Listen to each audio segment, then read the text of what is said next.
Hello everyone, स्वागत छ हजुरहरूलाई नेपाल अनलाइन स्कुल च्यानलमा। आज हामी एसइईको फाइनेन्सियल इन्स्टिट्युसन च्याप्टर पढ्न जाँदैछौँ, जसमा हाम्रो रहेको छ meaning of the financial institution. हाम्रो यो फाइनेन्सियल इन्स्टिट्युसन भनेपछि हामीले के बुझ्नुपर्छ भन्दा चाहिँ यो हामीले जस्तै अब हामीले जेनरली हामीले हेर्दाखेरि चाहिँ एउटा ब्याङ्कहरू हुन्छ नि, एउटा जस्तै फाइनेन्स कम्पनी हुन्छ हो, तिनीहरूलाई नै हामीले बुझिन्छ कि जसले चाहिँ फाइनेन्ससँग रिलेटेड अथवा फन्डसँग रिलेटेड एक्टिभिटिजहरू चाहिँ गर्ने गर्दछ। जस्तै यहाँ हेरौँ, यो हाम्रो फाइनेन्सियल इन्स्टिट्युसन भन्ने चाहिँ कस्तो इन्स्टिट्युसन भन्दा चाहिँ एउटा any organisation or the institution which is engage in any type of the financial activities is known as a financial institution. यस्तो सङ्गठन अथवा एउटा यस्तो संस्था जुन चाहिँ फाइनेन्सियल एक्टिभिटिज भनेपछि अब हुन्छ नि हाम्रो फाइनेन्सियल एक्टिभिटिज भनेपछि जसमा चाहिँ हाम्रो पैसासँग रिलेटेड हुन्छ, मनीसँग रिलेटेड एक्टिभिटिजहरूमा चाहिँ ऊ चाहिँ इङ्गेज भएको हुन्छ अथवा इन्भल्भ भएको हुन्छ, जसलाई नै हामी के भन्छौँ फाइनेन्सियल इन्स्टिट्युसन भनेर भन्छौँ। हामीले विशेष गरी चाहिँ फाइनेन्सियल इन्स्टिट्युसनमा चाहिँ यो टाइप अफ द फाइनेन्सियल इन्स्टिट्युसनहरू र टाइप अफ द ब्याङ्कहरू चाहिँ एक्जाममा हामीलाई सोधिरहेको हुन्छ कि। र हामीलाई चाहिँ फाइनेन्सियल इन्स्टिट्युसन भनेर चाहिँ हामीलाई चाहिँ दैनिक लाइफ जिउनको लागि पनि हामीलाई थाहा हुनुपर्ने हुन्छ। डेली लाइफमा पनि हाम्रो यो ब्याङ्कहरू जस्तै लिएर यो फाइनेन्स कम्पनीहरू, अब इन्सुरेन्स कम्पनीहरू भइहाल्यो होइन, कोअपरेटिभ फाइनेन्सहरू, सबै कुराहरू चाहिँ हामीले चाहिँ देखिरहेका हुन्छौँ नि त होइन। त्यसलाई हामीले फाइनेन्सियल इन्स्टिट्युसनका एक्जाम्पलहरू लिन सक्छौँ।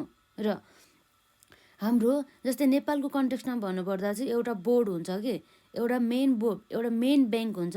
जस्तै एउटा मेन बोर्डमा हाम्रो नेपालको कन्टेक्स्टमा के रहेको छ भन्दा चाहिँ नेपाल राष्ट्र ब्याङ्क रहेको छ, जसले चाहिँ अन्य ब्याङ्कहरूलाई चाहिँ लाइसेन्स दिनुका साथसाथै तिनीहरूलाई चाहिँ गाइड गर्ने गर्दछ नेपाल राष्ट्र ब्याङ्कले। र नेपाल राष्ट्र ब्याङ्क चाहिँ भनेको चाहिँ के हो भन्दा जसले चाहिँ गभर्मेन्ट अफ नेपाललाई एज अ फाइनेन्सियल इन्टरमिडिएरिज जस्तो गरेर चाहिँ उसले चाहिँ सबै कुराहरू चाहिँ के गर्छ भन्दा चाहिँ उसलाई चाहिँ पोलिसिजहरू बनाउनुको साथसाथै गभर्मेन्ट अफ नेपाललाई चाहिँ यदि फन्ड्सहरू चाहिएको छ भनेदेखि फन्ड्सहरू अभाइलेबल गराउने काम चाहिँ हाम्रो ब्याङ्कले, राष्ट्र ब्याङ्कले गर्ने गर्दछ, जसको चाहिँ नाम रहेको छ नेपाल राष्ट्र ब्याङ्क। ब्याङ्कहरूको पनि ब्याङ्क भनेर चाहिँ हामीले चाहिँ कसलाई चिनिन्छ भनेर सोद्धाखेरि चाहिँ हामीले के भन्छौँ नेपाल राष्ट्र ब्याङ्क भनेर चिन्छौँ। र यसरी हाम्रो यो जुन फाइनेन्सियल इन्स्टिट्युसन रहेको छ जसले चाहिँ कलेक्सन अफ द फन्ड गर्ने गर्दछ विभिन्न सोर्सेसहरूबाट, र साथसाथै त्यो कलेक्ट गरिएको फन्डहरू हुन्छ नि हो, त्यो फन्डहरूलाई चाहिँ विभिन्न अर्गनाइजेसन अथवा पर्सनहरूलाई, कुनै पनि व्यक्ति अथवा संस्थाहरूलाई चाहिँ के गर्ने गर्दछ त, त्यो जुन कलेक्ट गरेको फन्ड छ नि हो त्यो फन्डहरू चाहिँ उनीहरूले चाहिँ दिने गर्दछ, एज अ लोनको रूपमा दिने गर्छ नि त, डिस्बर्सिङ गर्दछ भनेपछि अब हामीले के बुझ्नुपर्छ भन्दाखेरि चाहिँ यसमा चाहिँ फाइनेन्सियल इन्स्टिट्युसनको एक्टिभिटिज हुन्छ नि त्यसमा चाहिँ के पर्छ भन्दा कलेक्सन अफ द फन्डका साथसाथै यसले disbursing such funds to the person or the organisation भनेर चाहिँ हामीले बुझ्नुपर्ने हुन्छ। र हाम्रो यस्तो हुन्छ कि जेनरल पब्लिकहरूबाट चाहिँ हाम्रो फाइनेन्सियल इन्स्टिट्युसनहरूले चाहिँ थोरै गरेर चाहिँ एउटा हुन्छ पब्लिक फन्डहरू, पब्लिक डिपोजिटहरू चाहिँ त्यसलाई चाहिँ कलेक्ट गरे हुन्छ। यसरी कलेक्ट गरिसकेपछि चाहिँ होइन त्यो एमाउन्ट अब के हुन जान्छ, थोरै कलेक्ट गरेर धेरै हुन जान्छ नि त हो। त्यो धेरै कलेक्ट भएको एमाउन्टलाई चाहिँ उनीहरूले चाहिँ एज अ लोनको रूपमा चाहिँ बाँड्ने काम गर्दछ है। अब लोनमा के हुन्छ, हामीले इन्ट्रेस्ट तिर्नुपर्छ भन्ने कुरा त हामीलाई थाहा नै छ होइन। अब त्यसै गरी ब्याङ्किङ अर्गनाइजेसनले चाहिँ होइन के गर्छ त अब भन्दाखेरि ब्याङ्किङ अर्गनाइजेसन भनेको नै फाइनेन्सियल इन्स्टिट्युसन हो जसले चाहिँ डिपोजिटहरू चाहिँ कलेक्ट गर्ने गर्दछ फ्रम द जेनरल पब्लिक। अनि त्यो जुन कलेक्ट गरिएको फन्डलाई के गर्छ त उनीहरूले, त्यो कलेक्ट गरेको फन्डहरूलाई चाहिँ उनीहरूले डिस्बर्सिङ अथवा अब उनीहरूले बाँड्ने काम गर्दछ एज अ लोनको रूपमा भन्ने कुरा चाहिँ हामीलाई थाहा नै छ। जस्तै अब हामीले यसो हेर्नु पर्दा चाहिँ हामीले धेरै प्रकारका ब्याङ्कहरू देख्न सक्छौँ कि। अब ब्याङ्कमा पनि अब हाम्रो एउटा सेन्ट्रल ब्याङ्क हुन्छ, सेन्ट्रल ब्याङ्कको रूपमा अब हाम्रो नेपाल राष्ट्र ब्याङ्क रहेको छ नेपालको हिसाबमा हेर्दाखेरि, र अर्को हुन्छ कमर्सियल ब्याङ्क र डेभलपमेन्ट ब्याङ्क भनेपछि अब हाम्रो तिनवटा टाइपको ब्याङ्कहरू हुन्छ, एउटा भनेको सेन्ट्रल ब्याङ्क, अर्को भनेको commercial and the development bank. र अब हामीले यो जुन कुरा हाम्रो टाइप अफ द ब्याङ्कको चाहिँ सबै हामी पछि पढ्छौँ होइन। अहिले चाहिँ अब हामी फाइनेन्सियल इन्स्टिट्युसनसँग रिलेटेड केही अन्य कन्सेप्टहरू पढ्न जाँदैछौँ। जस्तै हामीले फाइनेन्सियल इन्स्टिट्युसन भनेर बुझिहाल्यो, यस्तो इन्स्टिट्युसन अथवा यस्तो संस्था जसले चाहिँ फाइनेन्सियल एक्टिभिटिज जसमा चाहिँ मनी म्याटर हुन्छ कि, मनी म्याटरसँग रिलेटेड एक्टिभिटिजहरू चाहिँ हाम्रो इन्स्टिट्युसनले चाहिँ गर्ने गर्दछ।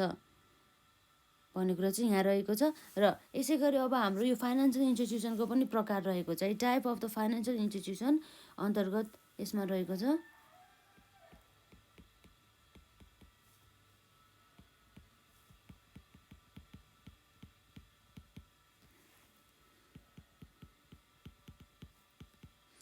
टाइप्स अफ फाइनेन्सियल इन्स्टिट्युसन होइन।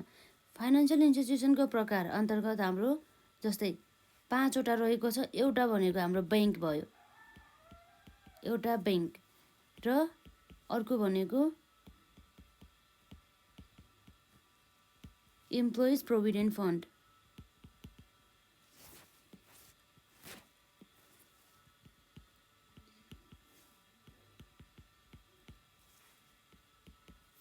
र अर्को भनेको insurance.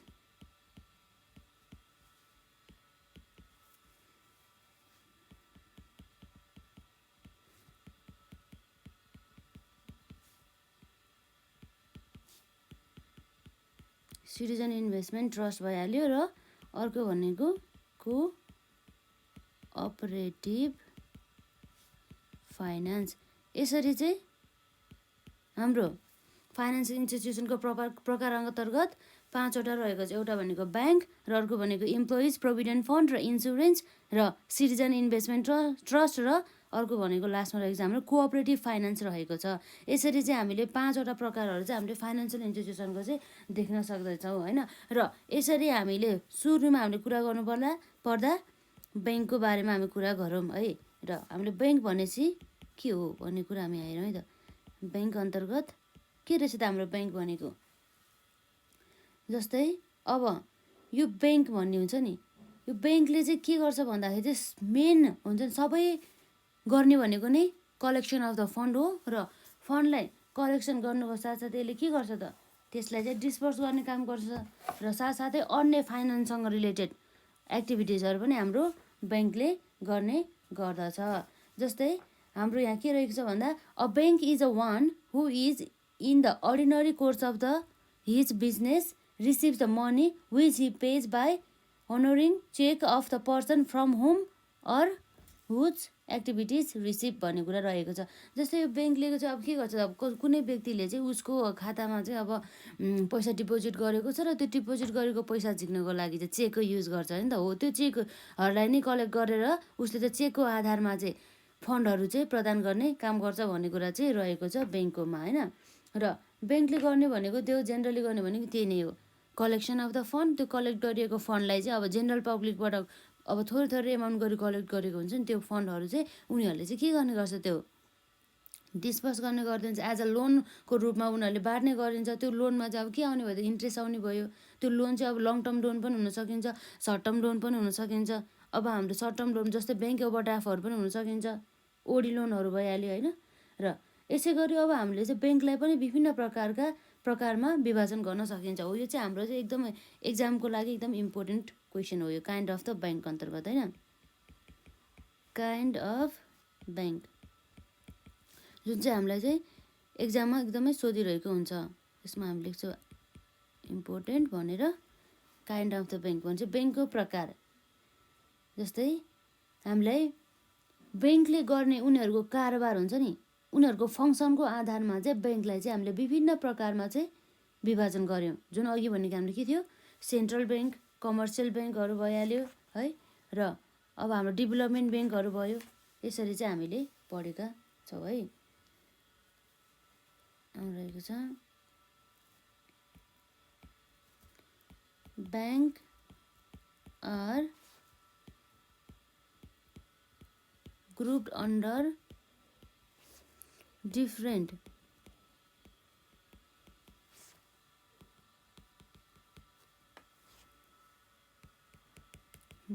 categories as per the functions they perform.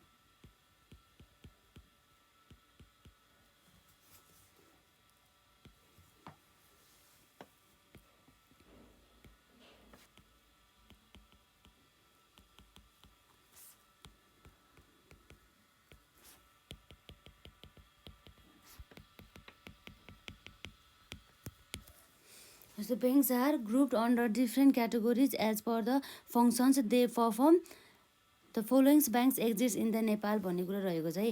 Number 1मा के हो त हाम्रो सेन्ट्रल ब्याङ्क है। सेन्ट्रल ब्याङ्क भनेको अर्थ के भने केन्द्रीय ब्याङ्क भन्छ यसलाई है। केन्द्रीय ब्याङ्क भने चाहिँ नेपालको हिसाबमा चाहिँ यो सेन्ट्रल ब्याङ्कको रूपमा चाहिँ कसलाई लिन्छ भन्दा चाहिँ नेपाल राष्ट्र ब्याङ्कलाई लिइन्छ। नेपाल राष्ट्र ब्याङ्क भनेको हाम्रो के हो त सेन्ट्रल ब्याङ्क अफ नेपाल होइन हो।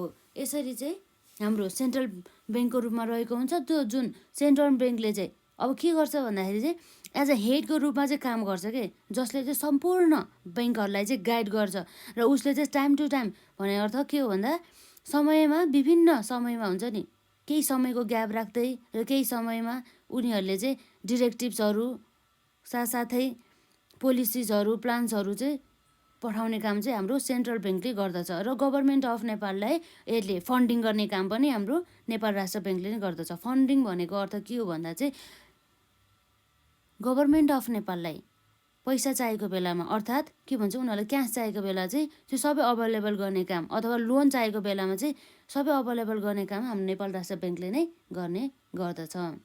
र यसरी विभिन्न देशहरूबाट जस्तै नेपालको देशहरूको ब्याङ्कबाट मात्र नभएर अन्य जस्तै फरेन कन्ट्रीहरूबाट यदि लोन लिँदैछ भनेदेखि यसको पुरै एडभाइस लिने काम हाम्रो गभर्मेन्ट अफ नेपालले सेन्ट्रल ब्याङ्कको गर्दछ भनेपछि सेन्ट्रल ब्याङ्क अर्थात् नेपाल राष्ट्र ब्याङ्कले गभर्मेन्ट अफ नेपाललाई एडभाइस दिने काम गर्दछ।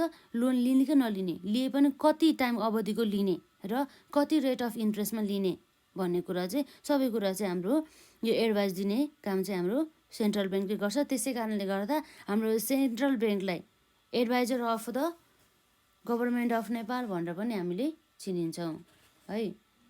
र यसरी हाम्रो सेन्ट्रल ब्याङ्क हुन्छ त्यो जुन सेन्ट्रल ब्याङ्कले पनि गर्ने भनेको त्यही हो मनी कलेक्ट गर्ने, तर यसले चाहिँ विशेष गरी चाहिँ जेनरल पब्लिकको भन्दा पनि यसको उद्देश्य चाहिँ के रहेको हुन्छ भन्दा चाहिँ यो सबै सम्पूर्ण ब्याङ्कहरूलाई कसरी मिलाएर राख्ने, कसरी अब लिक्विडिटी मेन्टेन गर्ने त भन्ने कुरा पनि हाम्रो नेपाल राष्ट्र ब्याङ्कको चाहिँ कन्सर्न रहेको हुन्छ।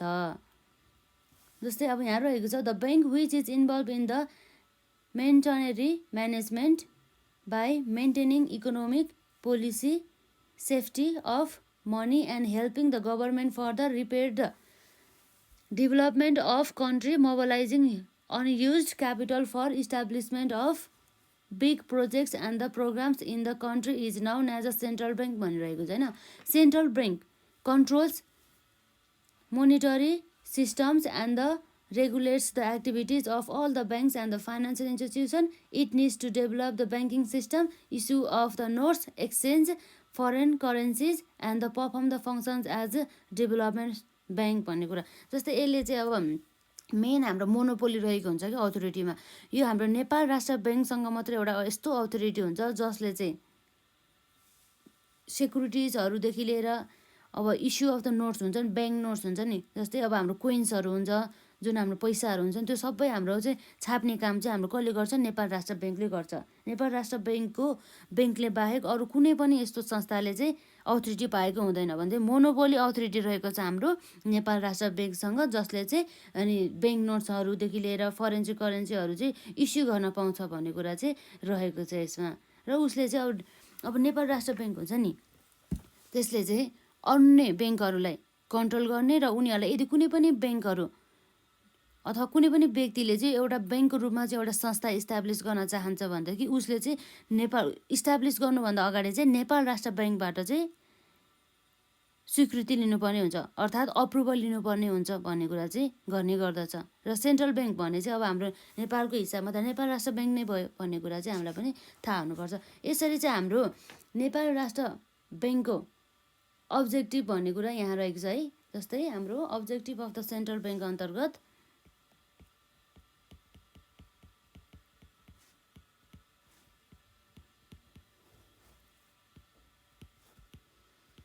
अब्जेक्टिभ अफ सेन्ट्रल ब्याङ्क जसमा रहेको छ हाम्रो Nepal Rastra bank was established to fulfill the demand of currency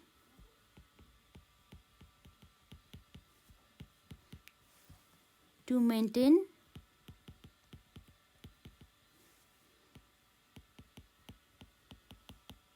financial interest to circulate Nepalese currency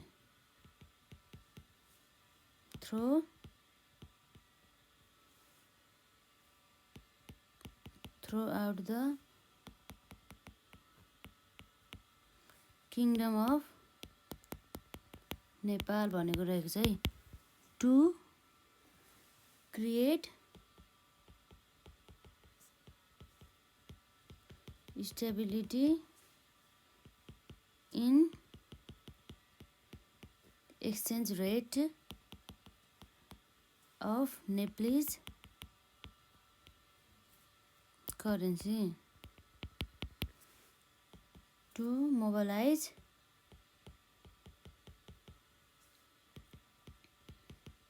capital for the promotion industries and the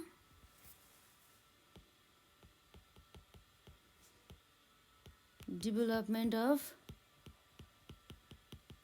banking system.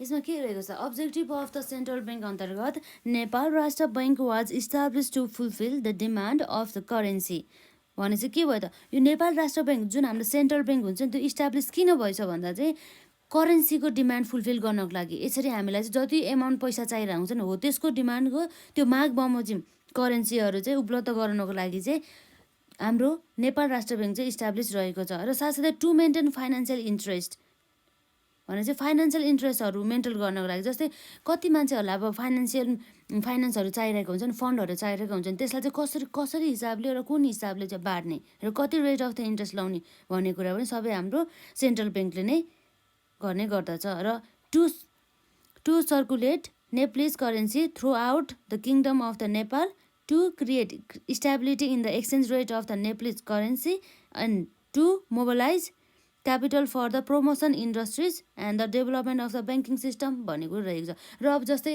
यसका साथसाथै अर्को पनि के हुन्छ भन्दाखेरि चाहिँ यो objective of the central bank अन्तर्गत अब जस्तै यो ब्याङ्किङ सिस्टम आउनु भनेको सबैले विश्वास गर्न सक्दैन नि त आफ्नो पैसा ब्याङ्कमा लगेर राख्नु भने जस्तै धेरै अशिक्षित व्यक्तिहरूलाई चाहिँ थाहा हुँदैन नि अनएजुकेटेड पर्सनहरूलाई चाहिँ अब यो ब्याङ्कमा राखेर अब पैसा अब कसरी सुरक्षित हुन्छ हुँदैन भने थाहा हुँदैन हो ब्याङ्कले चाहिँ त्यसै कारणले के गर्छ भन्दा चाहिँ अब सबै व्यक्तिहरूलाई चाहिँ यो हाम्रो ब्याङ्कमा चाहिँ पैसा राख्दाखेरि चाहिँ सुरक्षा हुन्छ है ब्याङ्कमा चाहिँ पैसा सुरक्षित रहन्छ है भनेर यसरी विश्वास दिलाउनको लागि पनि हाम्रो चाहिँ विश्वास दिलाउने काम पनि हाम्रो सेन्ट्रल ब्याङ्कको चाहिँ उद्देश्य रहेको हुन्छ भन्ने कुरा यहाँ रहेको छ र त्यसै गरी हामीले यो objective of the central bank पनि पढिसक्यौँ र हाम्रो सेन्ट्रल ब्याङ्कको चाहिँ मेन फङ्सन के हो त पनि हामी यहाँ हेर्न जाँदैछौँ functions of the central bank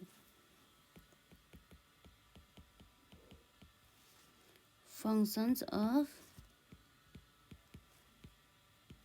central bank central ब्याङ्कको चाहिँ फङ्सन जस्तै central bank performs various functions for the monetary circulation मोनिटरीहरूको सर्कुलेसन गर्नको लागि चाहिँ हाम्रो सेन्ट्रल ब्याङ्कले चाहिँ धेरै प्रकारका कामहरू गर्ने गर्दछ र साथसाथै यहाँ के रहेको छ and economic development of the countries भनेर चाहिँ अर्थतन्त्र हुन्छ नि इकोनोमिक भन्नुको मतलब अर्थतन्त्र नेपालको अर्थतन्त्रको विकासको लागि पनि हाम्रो सेन्ट्रल ब्याङ्कले महत्त्वपूर्ण भूमिकाका साथसाथै यसले विभिन्न प्रकारका कामहरू पनि गर्ने गर्दछ जस्तै अब यहाँ रहेको छ हाम्रो major function of the central bank जस्तै सबै फङ्सन नलेखेर हामीले मेजर फङ्सन मात्रै यहाँ लेख्न जाँदैछौँ है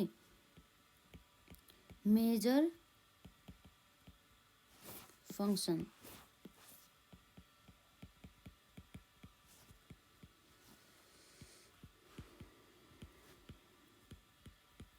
major function of the central bank अन्तर्गत हाम्रो नम्बर 1 मा रहेको छ issue of the notes.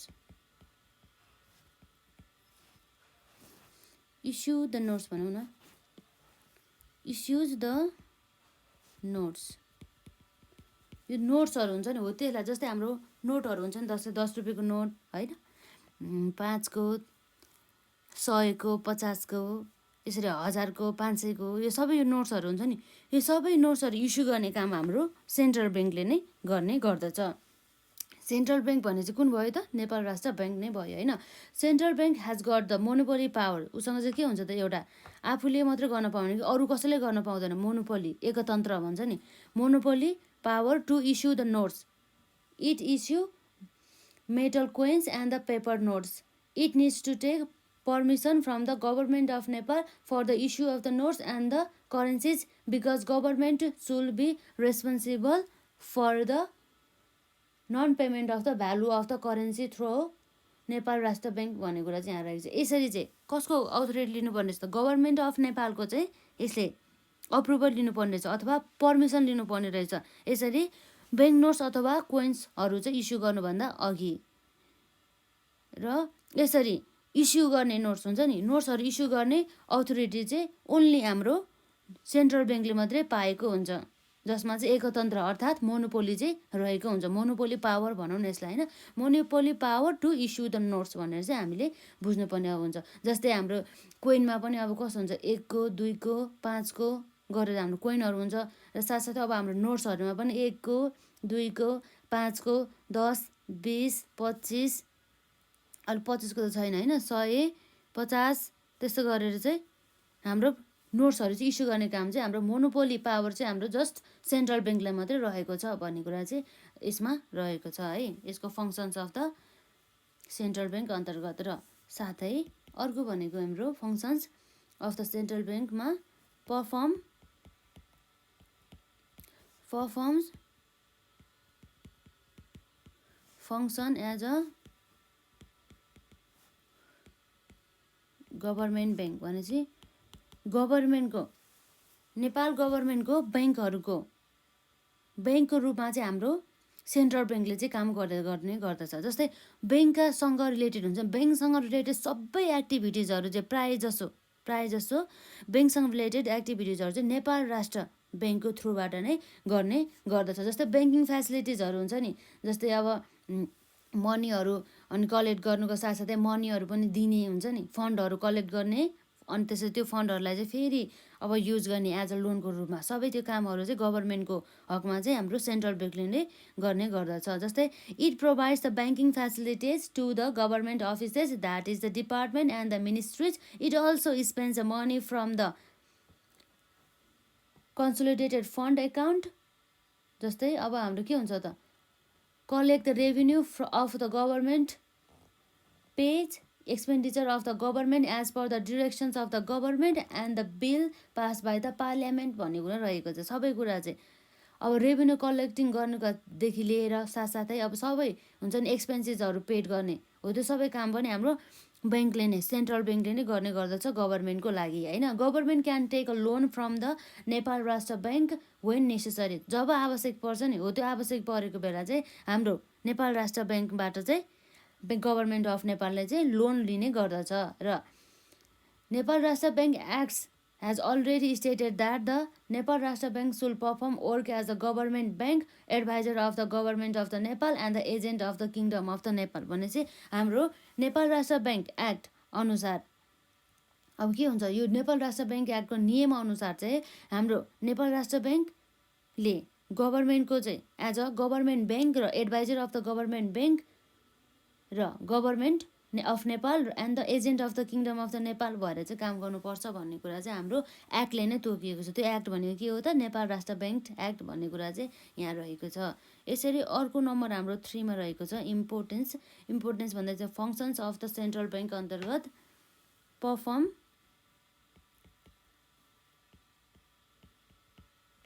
performs functions as banker of banks.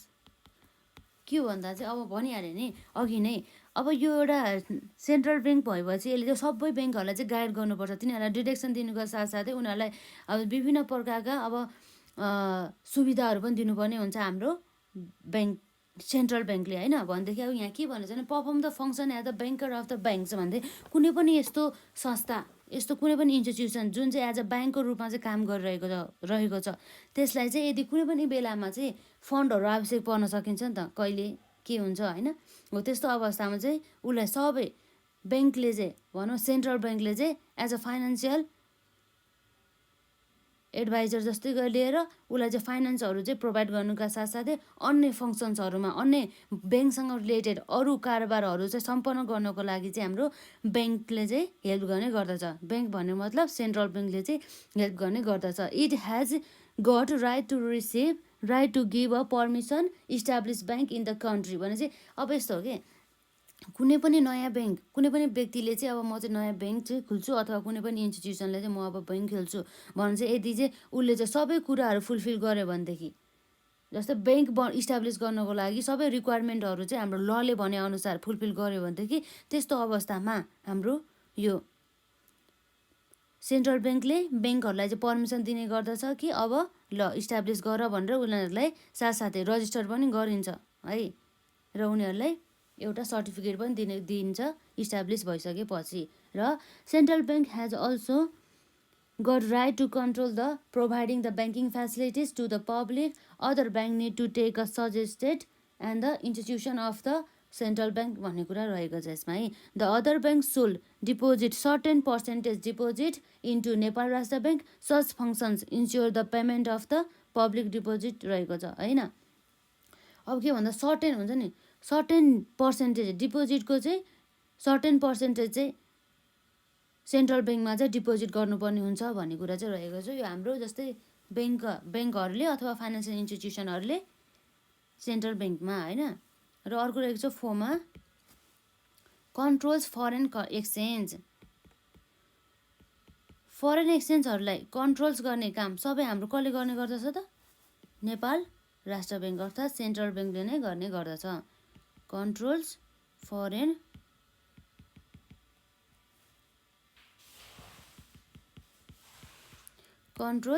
Exchange. र यहाँ रहेको छ सेन्ट्रल ब्याङ्कले चाहिँ के गर्छ भन्दा चाहिँ प्रिपेयर गर्नुको साथसाथै फर्मुलेट्स पनि गर्ने गर्दछ पोलिसिजहरू, जुन चाहिँ हाम्रो फरेन एक्सचेन्जलाई रेगुलेट गर्नको लागि चाहिँ विभिन्न प्रकारको पोलिसिजहरू चाहिँ फर्मुलेट्स गर्नुको साथसाथै प्रिपेयर पनि गर्ने काम गर्दछ भन्ने कुरा रहेको छ यहाँ। जस्तै it has got the sole right to manage and control foreign exchange, central bank can give right to other bank for the management, control and the exchange of the foreign currency as per the provision of the act भन्ने कुरा रहेको छ यसमा है।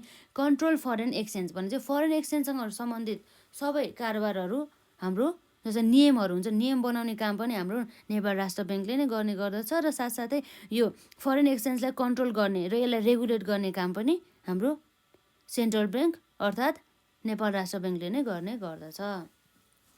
र यसै गरी अर्को मेजर फङ्सन अन्तर्गत रहेको छ नम्बर 5 मा develops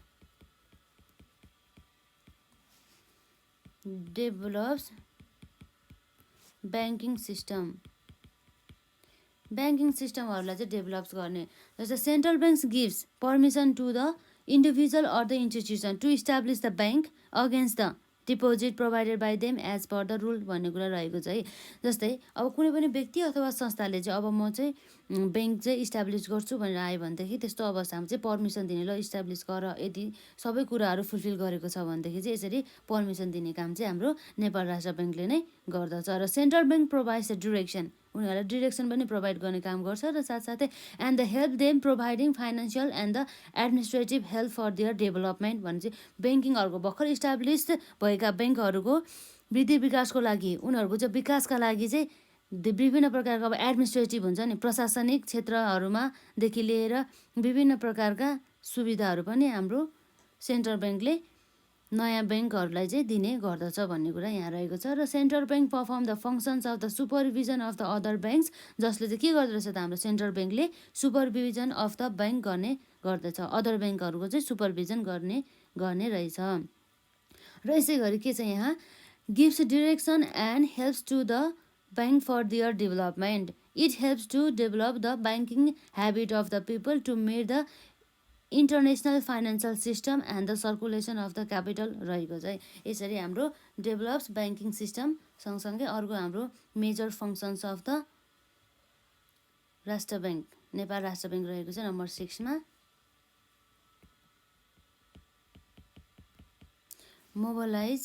mobilizes capital and manages the debts। जस्तै it has got right as per the agreement with the government for collecting the डेब्ट to mobilise unused capital of the public, it mobilise capital providing loans to the government or the other banks for the launching big projects and the programmes. यसको अर्थ के हो भन्दाखेरि चाहिँ अब यो हाम्रो सेन्ट्रल ब्याङ्कले चाहिँ के गर्छ भन्दा चाहिँ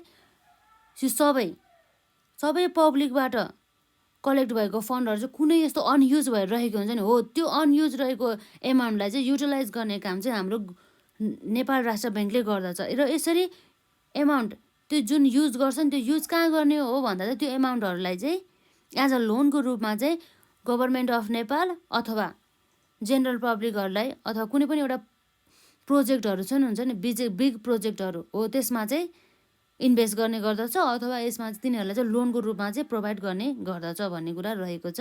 यो पोइन्टले त्यति भन्ने हो है। र यसमा रहेको छ अर्को 7 नम्बर पोइन्टमा क्रिएट्स एन्ड कन्ट्रोल्स क्रेडिट भनेपछि हो यो क्रेडिट हुन्छ नि, हो यो क्रेडिटलाई चाहिँ क्रिएट गर्नुको साथसाथै कन्ट्रोल्स पनि गर्ने गर्दछ। जस्तै prepare the rules and the regulation on the permission of the government for the creation and the control of the credit भनेपछि क्रिएसन र कन्ट्रोल अफ द क्रेडिट गर्नका लागि चाहिँ हाम्रो सेन्ट्रल ब्याङ्क अर्थात् नेपाल राष्ट्र ब्याङ्कले गभर्मेन्ट अफ नेपालबाट चाहिँ के गर्नुपर्ने हुन्छ, पर्मिसन चाहिँ अथवा उनीहरूबाट चाहिँ स्वीकृति पाउनुपर्ने हुन्छ, गभर्मेन्ट अफ नेपालबाट चाहिँ स्वीकृति पाउनुपर्ने हुन्छ भन्ने कुरा चाहिँ यहाँ रहेको छ। र साथै यसमा के लेखेको छ भन्दाखेरि चाहिँ it creates the credit for the expansion and the mobilisation of the capital and the control credit at the time of the inflation to stabilise the price भन्ने कुरा रहेको छ। Create and the controls the credit अर्थात् उधारोहरूलाई चाहिँ control गर्नुको साथसाथै create गर्ने काम चाहिँ हाम्रो नेपाल राष्ट्र ब्याङ्कले चाहिँ गर्ने गर्दछ। र अर्को रहेको छ हाम्रो नम्बर 8 मा जुन चाहिँ रहेको छ अदर फङ्सन्स।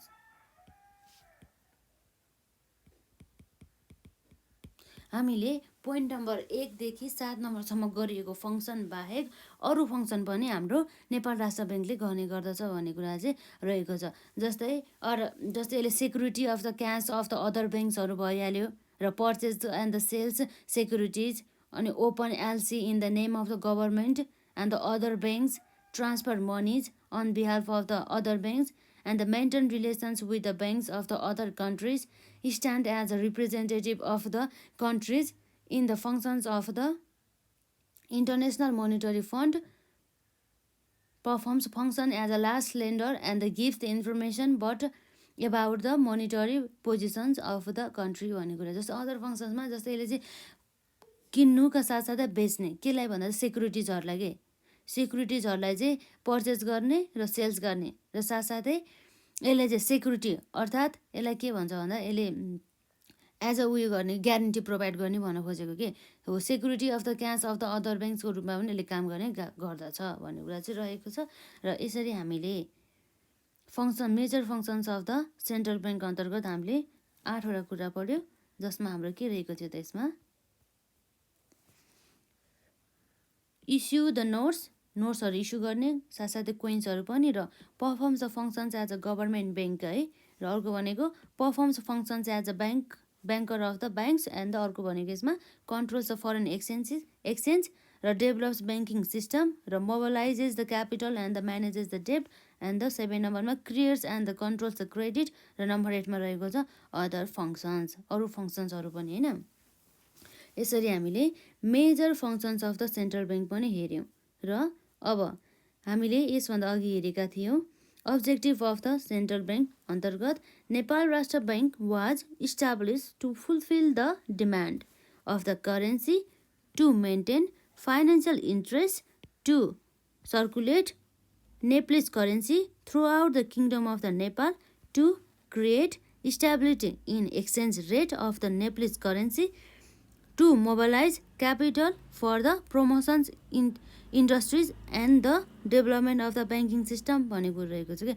जस्तै नेपालमा रहेको कुनै पनि एउटा इन्डस्ट्रीहरू हुन्छ नि, उद्योगहरू र साथसाथै अन्य ब्याङ्कहरूको चाहिँ वृद्धि विकासको लागि, उनीहरूको चाहिँ विकासको लागि चाहिँ हेर्ने काम सबै हाम्रो हेल्प गर्ने काम कसले गर्छ त भन्दा सेन्ट्रल ब्याङ्क अर्थात् नेपाल राष्ट्र ब्याङ्कले नै गर्ने गर्दछ। र अर्को भनेको यसमा रहेको छ काइन्ड अफ द ब्याङ्क भन्ने कुरा हामीले पढिहाल्यो यसमा होइन। त्यसमा रहेको थियो नि एउटा central bank,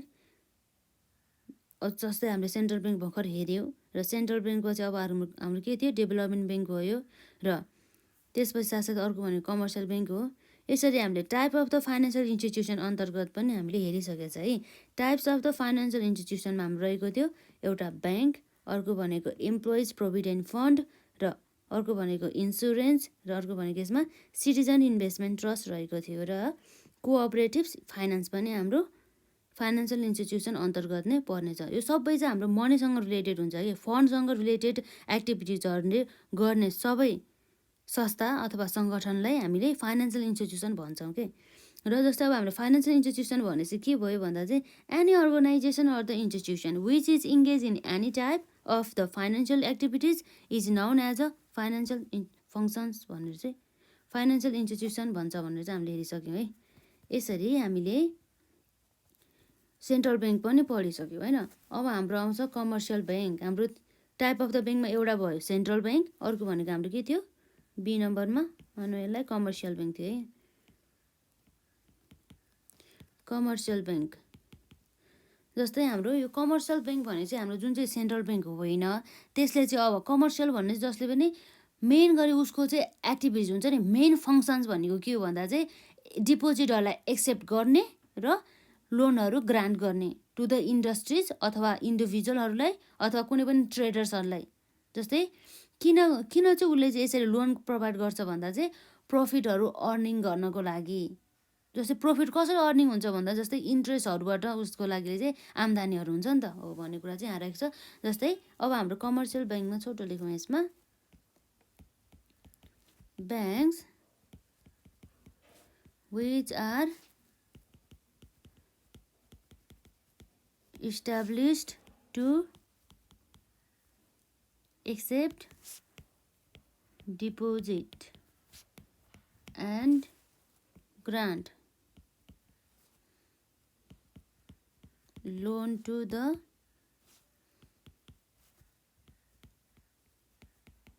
industries, individual and traders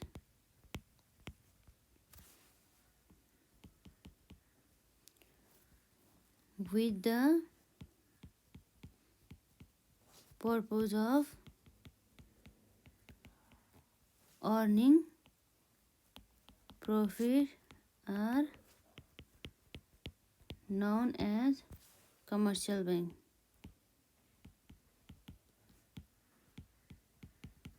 भनेको रहेको छ। यसरी चाहिँ हामीले कमर्सियल ब्याङ्कलाई चाहिँ डिफाइन गर्न सक्छौँ। धेरै हुन्छ नि त कमर्सियल ब्याङ्क पनि होइन। र जस्तै यो हाम्रो कमर्सियल ब्याङ्कले चाहिँ लङ टर्म लोनका साथसाथै मिड टर्म लोन र सर्ट टर्म लोनहरू पनि प्रोभाइड गर्ने गर्दछ र उसले गर्ने भनेको यो सबै लोनहरू कसरी प्रोभाइड गर्छ भन्दा चाहिँ डिपोजिटहरू चाहिँ एक्सेप्ट गरेर चाहिँ उसले चाहिँ यो लोनहरू चाहिँ प्रोभाइड गर्ने गर्दछ।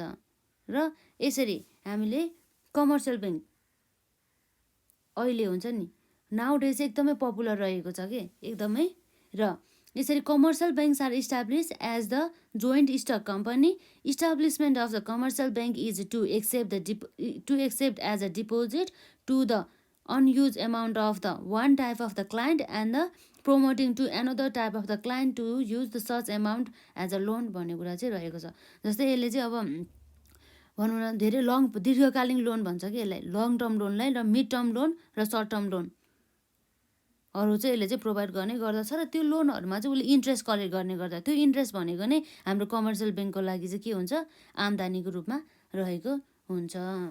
यसरी हाम्रो कमर्सियल ब्याङ्कमा यसको पनि फङ्सन्स रहेको छ। यसले मेन गर्ने फङ्सन भनेको नै यसको दुईवटा फङ्सन जस्तै, एउटा भनेको डिपोजिटहरू एक्सेप्ट गर्ने र डिपोजिट एक्सेप्ट गर्नेमा पनि के रहेको छ, एउटा भनेको करेन्ट एकाउन्टबाट, अर्को भनेको सेभिङ एकाउन्टबाट हुन सकिन्छ होइन। अब हामी हेरौँ यसमा फङ्सन्स यसको अलि धेरै छ।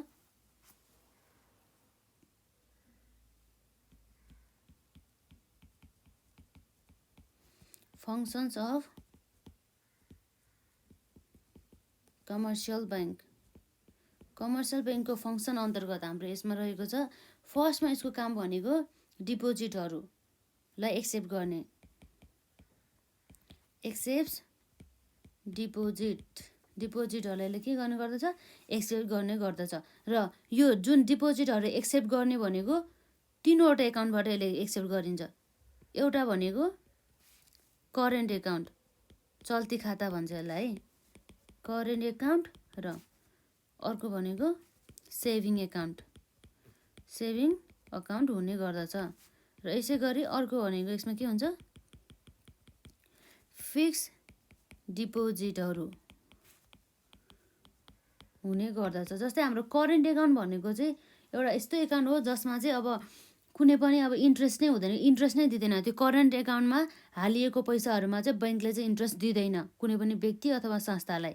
तर यदि सेभिङ एकाउन्ट र फिक्स्ड डिपोजिट एकाउन्टमा दिएको छ भने, यो फिक्स्ड डिपोजिट एकाउन्ट भने चाहिँ एउटा मुद्दती खाता जस्तै हो कि होइन, जसमा चाहिँ एमाउन्टहरू फिक्स्ड रूपमा रहेको हुन्छ, फिक्स्ड रूपमा चाहिँ डिपोजिट गर्नुपर्ने हुन्छ र यसमा चाहिँ इन्ट्रेस्ट पनि हाई हुने गर्दछ। तर सेभिङ एकाउन्टमा चाहिँ इन्ट्रेस्ट अलि लो हुने गर्दछ, तर यसमा इन्ट्रेस्ट पाउने गर्दछ, थोरै मात्रामा पाउँछ इन्ट्रेस्ट यसमा होइन। तर उसले चाहिँ कुनै पनि व्यक्ति अथवा संस्थाले चाहिँ आफूलाई चाहेको बखत एमाउन्ट डिपोजिट गरे हुन्छ नि, उसले त्यो झिक्न पाउँछ।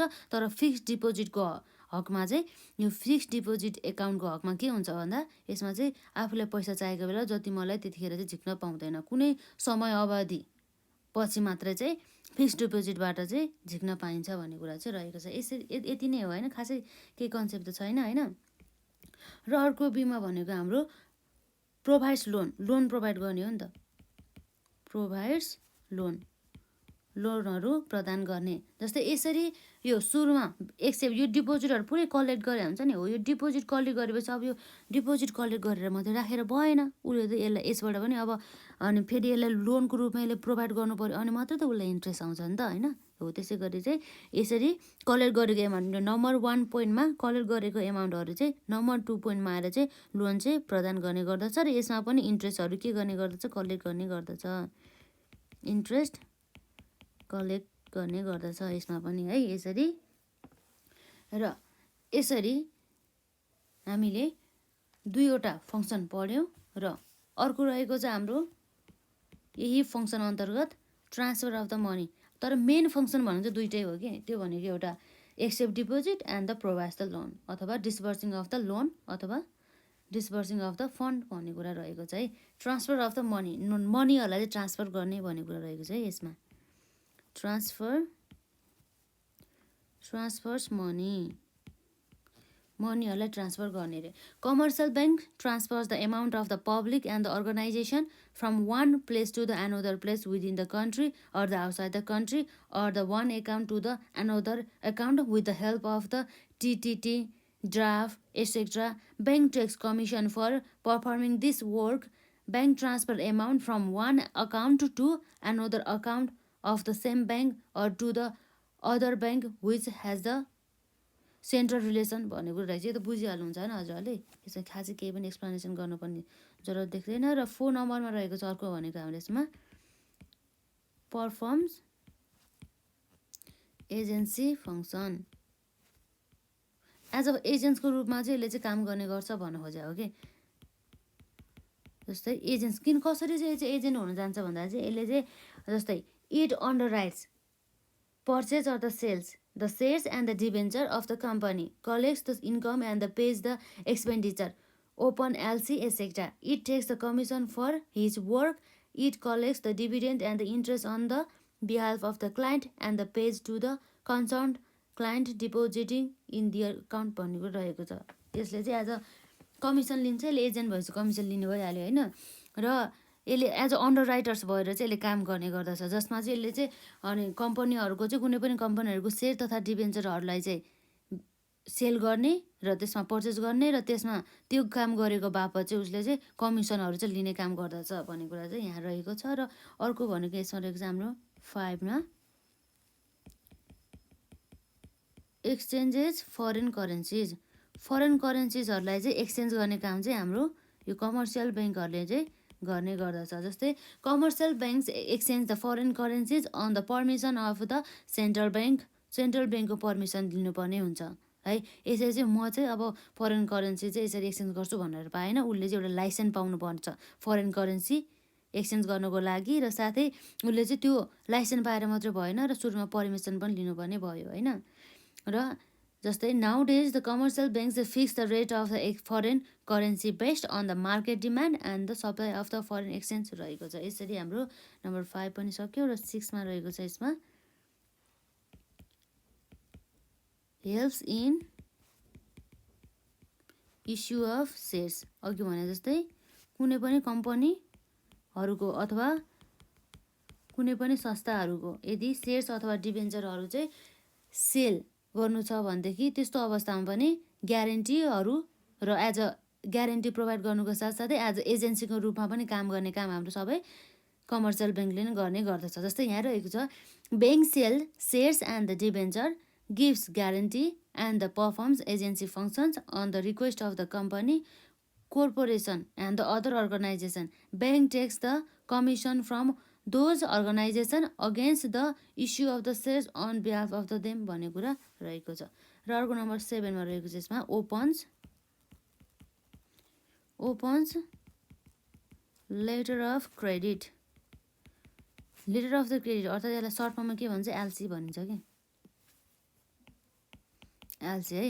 यो लेटर अफ द क्रेडिटहरू ओपन गर्ने काम पनि सबै हाम्रो कमर्सियल ब्याङ्कले गर्ने गर्दछ। जस्तै अन्य ब्याङ्कहरूले चाहिँ गर्न पाएन, कमर्सियल ब्याङ्क छ भनेदेखि मात्रै उसले मात्रै के गर्न पायो एलसीहरू चाहिँ ओपन गर्न पायो। जस्तै यहाँ रहेको छ इट ओपन्स द एलसी अर्थात् letter of the credit for the import or the export foreign trade of the goods. It has got the right to issue and accept the traveler's check. This provision is especially made by the bank to facilitate the foreign trade भन्ने कुरा रहेछ। Foreign trade भन्ने चाहिँ अब जसमा चाहिँ अब के हुन्छ पर्चेस अथवा सेल्स कारोबार भइरहेको हुन्छ नि हो, त्यो कारोबारलाई चाहिँ सजिलो अथवा सहजता अपनाउनको लागि सहजता होस् भन्ने हिसाबले चाहिँ यो लेटर अफ द क्रेडिट चाहिँ ओपन गर्ने काम गर्दछ। र जस्तै यहाँ रहेको छ letter of the credit is the act of the providing the guarantee to the functions to the foreign businessman on the behalf of the local businessman रहेको छ। र यसै गरी हाम्रो अर्को रहेछ other functions.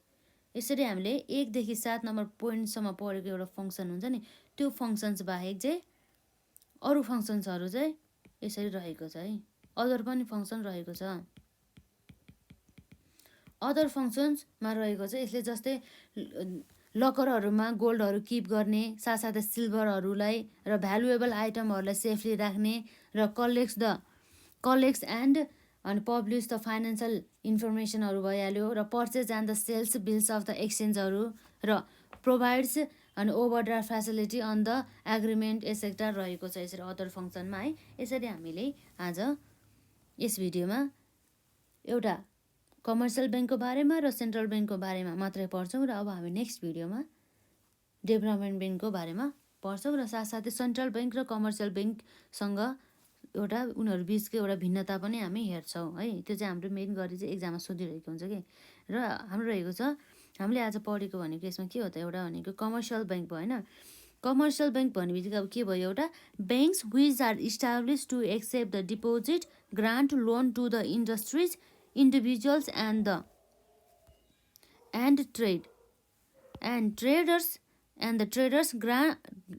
traders with the purpose of the earning profit are known as commercial bank रहेको छ है। र functions of the commercial bank अन्तर्गत एक्सेप्ट डिपोजिटहरू एक्सेप्ट गर्नुपर्ने भयो। तर कस्तो हाम्रो एकाउन्टबाट भनेदेखि करेन्ट एकाउन्टको थ्रोबाट एक्सेप्ट गर्नु पऱ्यो, सेभिङ एकाउन्टको थ्रोबाट एक्सेप्ट गर्नु पऱ्यो, र डिपोजिट अनि फिक्स डिपोजिट एकाउन्टको थ्रोबाट एक्सेप्ट गर्नु पऱ्यो। अर्को भनेको प्रोभाइड्स द लोन जसमा चाहिँ इन्ट्रेस्ट कलेक्ट गर्ने गर्दछ, र अर्को यसमा भनेको ट्रान्सफर्स मनी र फोमा रहेको छ पर्फर्म्स एजेन्सी फङ्सन र नम्बर 5 मा रहेको छ एक्सचेन्ज फरेन करेन्सी र नम्बर 6 मा रहेको छ helps in issue of the shares and the debenture र नम्बर 7 मा रहेको छ opens the letter of the credit अर्थात् एलसी, जसलाई हामी सर्ट फर्ममै एलसी भन्छौँ नि त। र अदर फङ्सन रहेको छ। अदर फङ्सनमा चाहिँ ग्यारेन्टीहरू प्रोभाइड गर्ने, ब्याङ्क ओभरड्राफ्टहरू प्रोभाइड गर्ने, अब जस्तै भ्यालुएबल आइटमहरूलाई सेभिङ गर्नुको साथसाथै अब गोल्डहरू हुन्छ नि त्यो सिल्भरहरूलाई चाहिँ एउटा लकरमा चाहिँ म्यानेज गरेर राख्ने भन्ने कुरा चाहिँ हाम्रो रहेको चाहिँ other functions of the commercial bank अन्तर्गत। यसरी हामीले